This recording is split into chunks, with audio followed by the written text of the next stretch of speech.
Monté très jeune sur les planches, il chante dans les bals de village de la plaine du Roussillon puis sera tour à tour marin, typographe, chef d'atelier. Au milieu des années 1960, il rencontre le poète Estève Albert, qui l'encourage à se consacrer exclusivement à la chanson.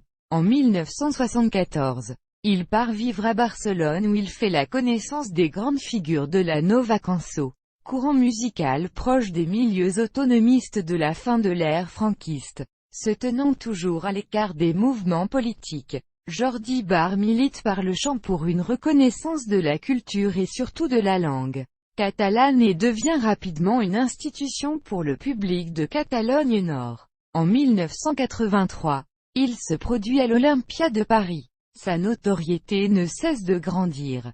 Sa voix rocailleuse et profonde, son timbre grave, où court l'eau fraîche des torrents, la rocaille des collines, le bleu de la mer et la folie de la tramontane. Jean-Michel Collet, sa tenue de scène imposante et son charisme font de ses concerts de grands moments d'émotion et d'intensité à l'égal d'un Paco Ibáñez ou de Silvio Rodríguez. Dans une de ses chansons, il évoque les cloches catalanes. À tout moment toquen ores. Il chante dans toute la France mais aussi en Espagne, au Portugal, en Angleterre et jusqu'au Japon.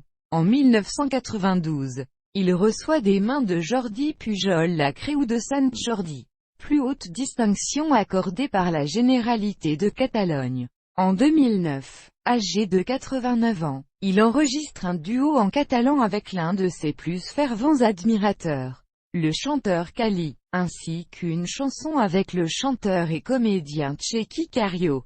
Toujours en 2009, il accueille par la chanson Noël y Fotrem, sur le podium du Castillet, l'arrivée du bouclier de Brennus à Perpignan.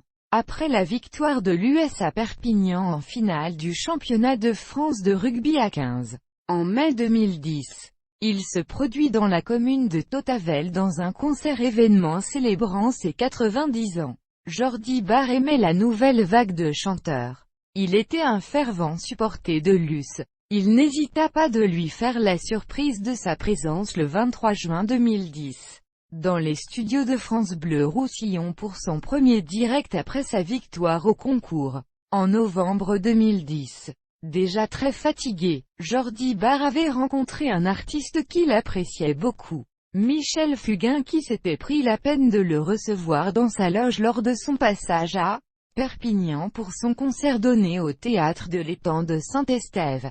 Avec la complicité d'Isabelle Médère de Flash 66, il lui avait consacré plus d'une demi-heure à l'écouter.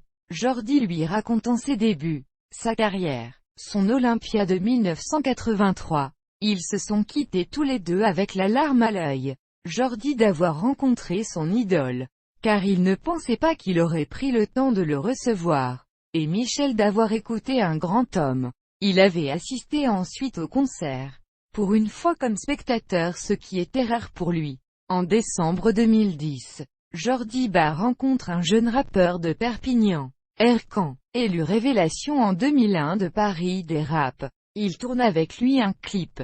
Décloisonnement intergénérationnel. Jordi Barre meurt le 16 février 2011 à l'âge de 90 ans. De nombreuses personnes sont présentes le 19 février 2011 pour son enterrement à la cathédrale Saint-Jean-Baptiste de Perpignan.